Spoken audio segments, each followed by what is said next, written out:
अस्सलाम वालेकुम viewers, welcome to Ustad ji online. Viewers, उम्मीद है आप खैरियत से हैं। व्यूअर्स, आज की इस वीडियो में हम बात करेंगे एमओडी के जो थर्ड टेस्ट का फेस है वो साइकोमेट्रिक टेस्ट है। उससे रिलेटेड कंप्लीट डिटेल जो है वो आपके साथ शेयर करूंगा ताकि आपको आइडिया हो जाए कि इस टेस्ट में कौन कौन से टॉपिक्स जो हैं वो आ सकते हैं और किन एंगल से ये क्वेश्चन पूछे जा सकते हैं। आज की इस वीडियो वो सारी डिटेल्स को कवर करेगी।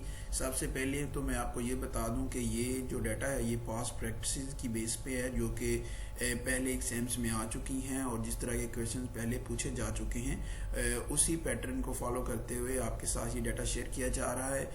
और जो मीडियम ऑफ इंस्ट्रक्शन है इसके लिए वो इंग्लिश होगा या उर्दू। उसके हवाले से भी मैं आपको गाइडलाइन प्रोवाइड कर देता हूं कि अगर आपने अप्लाई किया हुआ है असिस्टेंट डायरेक्टर जनरल कैटेगरी के लिए तो आपका ये साइकोमेट्रिक टेस्ट इंग्लिश में होगा, लेकिन अगर आपने BS 16 या बिलो के लिए अप्लाई किया हुआ है तो मोस्ट प्रोबेबली आपका ये टेस्ट उर्दू में होगा। और वो कौन कौन से पोर्शन हैं जो कि उर्दू में पूछे जाएंगे, यानी कि कंप्लीट टेस्ट आपका उर्दू में नहीं होगा। कुछ पोर्शंस हैं जो कि उर्दू में पूछे जाएंगे, जिस तरह के वर्ड एसोसिएशन है, सेंटेंस कंप्लीशन है, थीमेटिक एप्रिसिएशन टेस्ट जिसको पिक्चर स्टोरी राइटिंग टेस्ट कहा जाता है। ये 3 पोर्शन जो हैं ये उर्दू में पूछे जाएंगे, बाकी जो है वो टेस्ट इंग्लिश में होगा। मैं यहाँ पर ये भी क्लियर कर दूं कि मैंने अपनी किसी भी वीडियो में असिस्टेंट डायरेक्टर जनरल कैटेगरी और BS 16 और बिलो सीट्स के अलावा किसी भी सीट के हवाले से गाइडलाइन प्रोवाइड नहीं की। कुछ लोग जो हैं वो इसको मिस इंटरप्रेट कर रहे हैं कि जो चीज़ें बताई जाती हैं उससे हट के पेपर आता है। वो उनका पेपर जो है वो टेक्निकल है, जिस तरह के रिसर्च एंड एनालिसिस का पोस्ट है या असिस्टेंट डायरेक्टर इंजीनियरिंग की पोस्ट है या सॉफ्टवेयर इंजीनियरिंग की पोस्ट है, तो उसके हवाले से वो टेक्निकल सीट्स हैं। उसके हवाले से हमने अपने चैनल पे किसी भी वीडियो में कोई चीज़ भी नहीं बताई। तो ये वाला जो डाटा है ये असिस्टेंट डायरेक्टर जनरल कैटेगरी और उसके अलावा BS 16 और बिलो सीट्स जितनी भी हैं उनके लिए प्रोवाइड किया जा रहा है, और इससे पहले भी हमने इससे रिलेटेड ही डाटा प्रोवाइड किया है। तो व्यूअर्स, जो पोर्शंस होते हैं साइकोमेट्रिक टेस्ट में वो कुछ इस तरह से होते हैं कि आपसे कुछ इंटेलिजेंस बेस्ड क्वेश्चन पूछे जाते हैं। अब इंटेलिजेंस बेस्ड क्वेश्चन जो है उसमें 3 से 4 टॉपिक्स कवर किए जाते हैं। एक तो ये होता है कि जीके से रिलेटेड क्वेश्चन होते हैं जनरल, जिस तरह से किसी मुल्क का नाम, करेंसी का नाम, वहाँ के सरबराहान का नाम या कोई लोकेशन के हवाले से क्वेश्चन पूछे जाते हैं, यानी कि जीके से रिलेटेड ओवरऑल क्वेश्चन होते हैं। इसमें एक पोर्शन ये हो जाता है। फिर बेसिक मैथमेटिक्स जो है उससे रिलेटेड कुछ क्वेश्चन होते हैं, नंबर सीरीज से रिलेटेड क्वेश्चन होते हैं, और नॉन वर्बल यानी कि जिस तरह के ISSB में क्वेश्चन आते हैं कि पिक्चर्स को देखते हुए आपने एक कंप्लीट पिक्चर फॉर्म करनी होती है। इस तरह के ये 4 ऐसे पोर्शंस हैं जो कि इंटेलिजेंस बेस्ड क्वेश्चंस में कवर किए जाते हैं। और इस पोर्शन में तकरीबन 80 से 100 क्वेश्चन जो हैं वो MCQs बेस्ड फॉर्म में आते हैं, जिसके लिए आपने बबल्स फिल करने होते हैं। यहाँ पर जो इम्पोर्टेंट चीज़ आपको बताने वाली है वो ये है कि टाइम की बहुत ही किल्लत होती है। आपने स्पीड के साथ इनको अटेम्प्ट करना होता है। हो सकता है कि ये 80 क्वेश्चन अटेम्प्ट करने के लिए आपको 20 से 30 मिनट्स दिए जाएं, तो इसलिए आपने इसको उसी टाइम के अंदर अंदर कंप्लीट करना होता है। फिर नेक्स्ट जो है वो पर्सनैलिटी बेस्ड क्वेश्चंस होते हैं, पर्सनैलिटी रिलेटेड MCQs। अब वो कौन कौन से हो सकते हैं उसके हवाले से भी मैं आपको गाइड कर देता हूं कि ये क्वेश्चन जो हैं ये बेसिकली कैंडिडेट की पर्सनैलिटी जो है उसको जज करने के लिए बनाए जाते हैं, उसको एवेल्यूएट करने के लिए पूछे जाते हैं। ये जो है क्वेश्चन 5 पॉइंट लिकट स्केल जो होता है उसके अकॉर्डिंगली पूछे जाते हैं। अब इसमें ऑप्शंस आपके पास strongly disagree, don't know, agree और स्ट्रांगली एग्री की फॉर्म में दिए जाते हैं। अब इनका कोई भी आंसर जो है वो इस टॉपिक में कोई भी आंसर करेक्ट नहीं होता। हर इंसान की पर्सनैलिटी जो है वो वेरी करती है पर्सन टू पर्सन, इसलिए आप ऑनेस्टली इन क्वेश्चंस को आंसर करें, क्योंकि ये ऐसा पोर्शन है जिसमें कोई भी आंसर करेक्ट नहीं होता या रॉन्ग नहीं होता। ये सिर्फ आपकी पर्सनैलिटी को जज करने के लिए पूछे जाते हैं। इसकी एग्जांपल मैं आपके सामने शेयर कर देता हूं कि जिस तरह से ये पूछा जा सकता है कि I start conversation with a stranger eight public place, तो आप इसको किस तरह रिस्पॉन्स करेंगे, स्ट्रांगली एग्री करेंगे, स्ट्रांगली डिसएग्री करेंगे, या उसके दरमियान में कोई आंसर आप टिक करेंगे। नेक्स्ट क्वेश्चन इस तरह हो सकता है, I take up multiple task at a time, या ये हो सकता है कि I would stay in this organisation for whole of your life. तो इस तरह से ये क्वेश्चन आपसे पूछे जा सकते हैं। लेकिन इन क्वेश्चन को आंसर करते हुए आपने एक चीज़ को मद्देनज़र रखना है कि हो सकता है कि जिस तरह स्टार्ट में आपसे पूछा जाए कि आप, एक क्वेश्चन है जिसमें उन्होंने पूछा है कि स्टेटमेंट ये होगी कि I enjoy conversation with people, तो आपने उसको स्ट्रांगली एग्री किया है और आगे जाके आपसे वही क्वेश्चन जो है उसकी स्टेटमेंट बदल के पूछा जा सकता है कि I don't like to be stay among people, या आप एक खामोश रहने वाले इंसान हैं, आप ज़्यादा लोगों से कन्वर्सेशन करना पसंद नहीं करते। तो नेक्स्ट जाके भी आपने उसी क्वेश्चन को वैसे ही रिस्पॉन्स करना है जिस तरह आपने पहले क्वेश्चन को रिस्पॉन्स किया था। ये आपकी पर्सनैलिटी को जज करने के लिए और आपकी शार्पनेस ऑफ माइंड को जज करने के लिए भी ये क्वेश्चन पूछे जाते हैं। वो आपसे इनिशियल में एक स्टेटमेंट पूछेगा और फिर उसी से वही चीज़ जो है, वही इंफॉर्मेशन आपसे निकलवाने के लिए स्टेटमेंट चेंज करके नेक्स्ट जाके पूछेगा। तो इसलिए आपने इन चीज़ों का ख्याल रखना है। बाकी ये कि एक जो मिसकम्युनिकेशन होती है वो ये कि कैंडिडेट समझते हैं कि आपने स्ट्रांगली डिसएग्री या स्ट्रांगली एग्री की तरफ नहीं जाना, जिससे आपका एक्सट्रीमिस्ट व्यूज़ जो है वो सामने आते हैं। तो आपने एक्सट्रीम लाइंस पे नहीं रहना, आपने मिडल में रहना है, यानी कि दरमियान में मॉडरेट किस्म का रिप्लाई करना है। तो इस तरह का बिल्कुल नहीं है। अगर आपसे पूछा कोई ऐसी स्टेटमेंट पूछी गई है जिसके रिस्पॉन्स आपको स्ट्रांगली एग्री या स्ट्रांगली डिसएग्री की ही फॉर्म में देना है, तो आप वैसे ही करें। ये मिसकम्युनिकेशन है कि आप उसको स्ट्रांगली डिसएग्री या स्ट्रांगली एग्री ना करें। आपकी जो पर्सनैलिटी के अकॉर्डिंग रिस्पॉन्स आ रहा है आपने वही रिस्पॉन्स देना है। तो इस तरह के जो क्वेश्चन होंगे ये स्ट्रांगली डिसएग्री से स्ट्रांगली एग्री तक के, ये भी तकरीबन 80 से 100 क्वेश्चन पूछे जाएंगे और इसके लिए भी टाइम बहुत कम दिया जाएगा। इसलिए आपने इसको स्पीडली इसको जो है वो सॉल्व करना है। नेक्स्ट पोर्शन जो होता है वो वर्ड एसोसिएशन का टेस्ट होता है। वर्ड एसोसिएशन में ये होता है कि आपके सामने एक वर्ड जो है वो ये होगा कि आपकी जो बुकलेट आपको दी जाएगी उसके ऊपर वर्ड्स लिखे होंगे और हो सकता है कि 30 से 50 वर्ड्स जो हैं उसके ऊपर लिखे गए हों और आपको उनको अटेम्प्ट करने के लिए 7 से 10 मिनट दिए जाएं, यानी कि टाइम बहुत कम होगा। इसलिए आपके माइंड में जो पहला वर्ड आएगा आप उसको वहाँ पर पुट करेंगे। जिस तरह के ये हो सकता है कि वहाँ पर लिखा गया हो वर्ड और सोर्ड, तो आपके जो पहला माइंड में वर्ड आएगा आपने पुट करना है। सोर्ड को वार के साथ आप जो है वो एसोसिएट कर सकते हैं। फिर वर्ड लिखा गया होगा सेक्स, तो आप उसको मेल फीमेल इसमें से कोई जो है वो आंसर आप वहाँ पर पुट अप कर सकते हैं।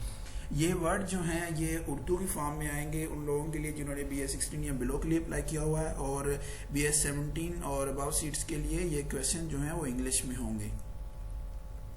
नेक्स्ट जो हमारा पोर्शन होगा वहाँ पर वो सेंटेंस कंप्लीशन की फॉर्म में होगा। सेंटेंस कंप्लीशन व्यूअर्स इस तरह होगा कि इनकम्प्लीट सेंटेंसेस जो है वो आपको दिए जाएंगे जिनको आपसे कहा जाएगा कि आप इसको कंप्लीट करें। तो वहाँ पर जो है वो सेन और सगेशियस एडवाइस यही है कि जो आपके जहन में पहला वर्ड आता है जो राइट, आप वहाँ पर बोल्ड होके, एनर्जेटिक होके, पॉजिटिव होके रिस्पॉन्स करना है आपने, और ताकि आप कोई नेगेटिव व्यू अपनी पर्सनालिटी के हवाले से आपने नहीं देना, कोशिश करनी है कि पॉजिटिव व्यू जो है वो दिया जाए।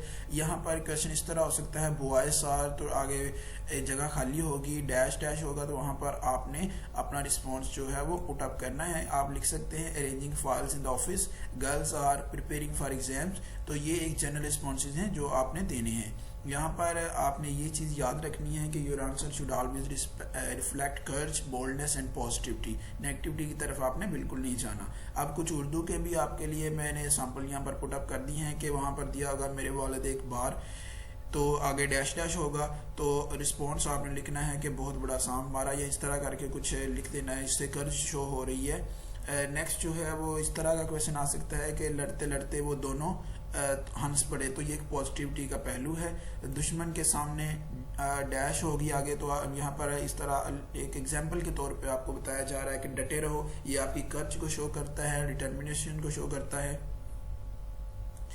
ये पोर्शन जो है कुछ इस तरह का होगा, आपने इसको इस तरह से अटेम्प्ट करना है। फिर जो है वो फिफ्थ पोर्शन जो है वो थीमेटिक एप्रिसिएशन टेस्ट, जिसको स्टोरी राइटिंग कहा जाता है। तो व्यूअर्स, इसके हवाले से मैं आपको बता दूं कि यहाँ पर आपके पास 2 से 3 पिक्चर्स दी जाएंगी, यानी कि पहले एक पिक्चर अपीयर होगी और आपको 30 सेकंड्स दिए जाएंगे कि आप उसको एक बार देख लें। फिर तस्वीर जो है वो ये प्रोजेक्टर के ऊपर दिखाई जाएंगी आपको, आपके हॉल में जहाँ पर आप पेपर दे रहे होंगे प्रोजेक्टर लगा होगा और प्रोजेक्टर के ऊपर आपको पिक्चर दिखाई जाएगी।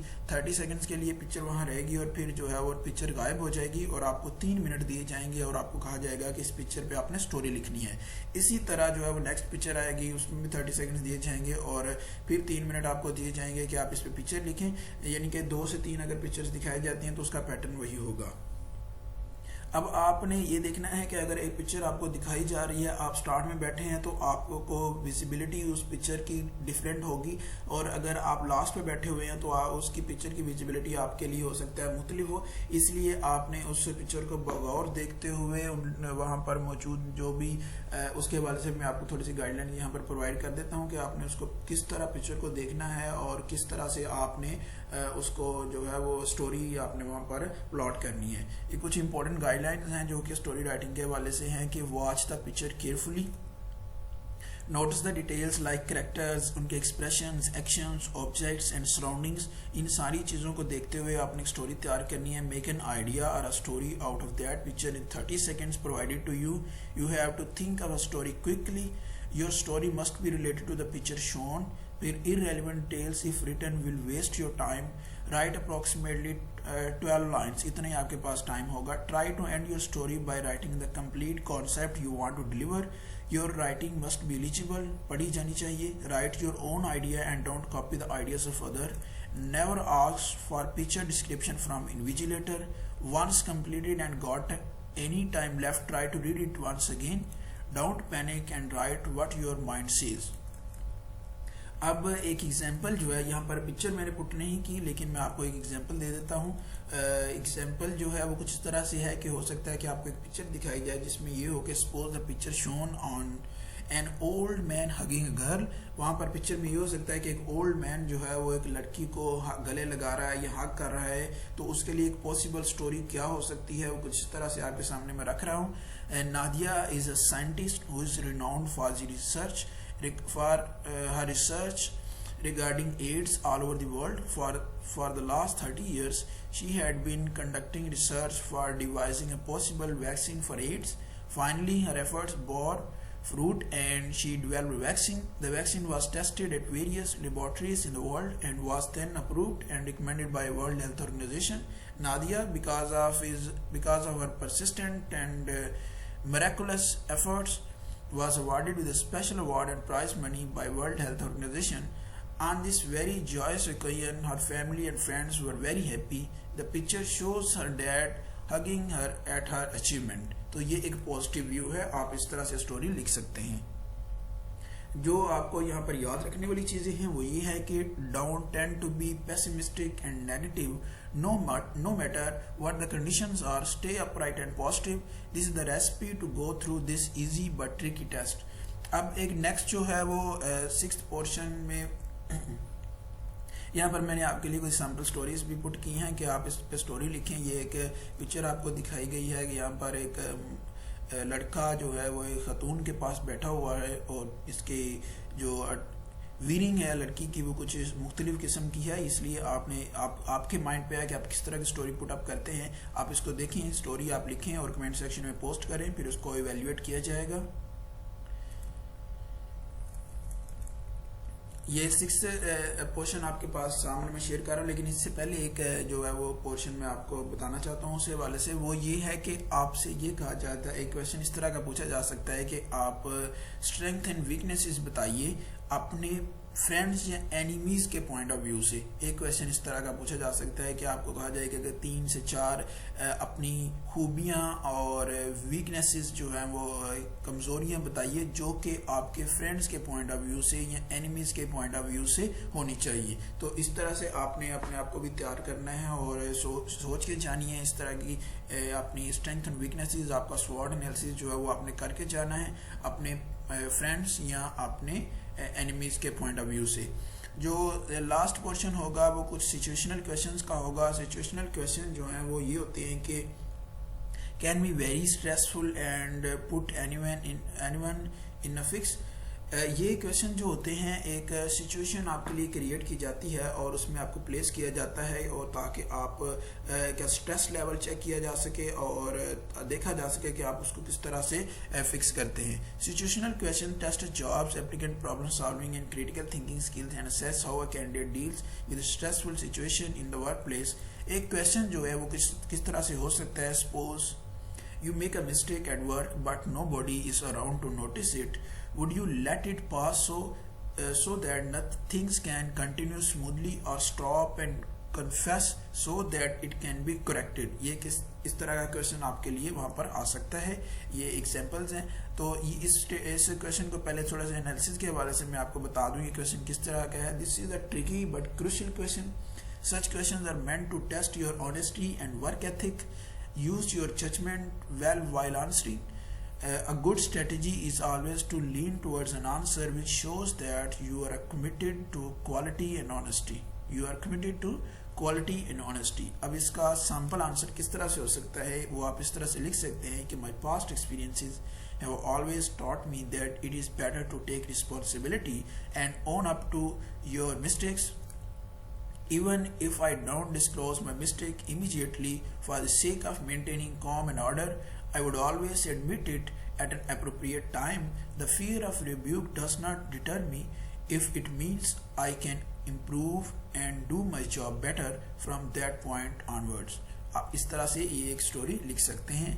इस तरह की इस टेस्ट के लिए जो है वो सबसे इम्पोर्टेंट चीज़ ये है कि इसको क्लियर नहीं किया जा सकता विदाउट प्रैक्टिस। आपको इसके लिए काफ़ी ज़्यादा प्रैक्टिस की ज़रूरत पड़ेगी। ये पोर्शन जो है वो मैंने आपके सामने शेयर कर दिए हैं। अगर आपका कोई कन्फ्यूजन हो, कोई क्वेश्चन हो तो आप जो है वो कमेंट सेक्शन में पूछ सकते हैं, आपको वहाँ पर रिस्पॉन्स किया जाएगा। इसके अलावा इन सारी चीज़ों का हल और इसकी कंप्लीट इंफॉर्मेशन, कंप्लीट प्रिपरेशन एक बुकलेट की फॉर्म में हमारे पास अवेलेबल है।